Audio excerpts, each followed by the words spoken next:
Her na guys, her na mga loves. Remove na natin. It's a palpak naman mga loves. Hindi naman siya nagkulot. Kaya pala, kasi hindi naman natin naikot-ikot. Dito lang nagkulot mga loves.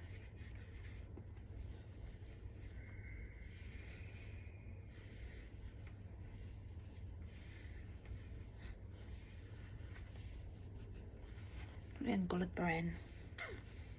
O, diba? Yan. At least may pakulot-kulot siya. So, try nyo na. Medyas lang ang katapat.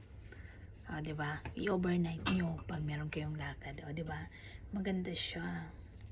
Depende lang yan. Basta sikipan nyo lang. Pack. Pack na pack.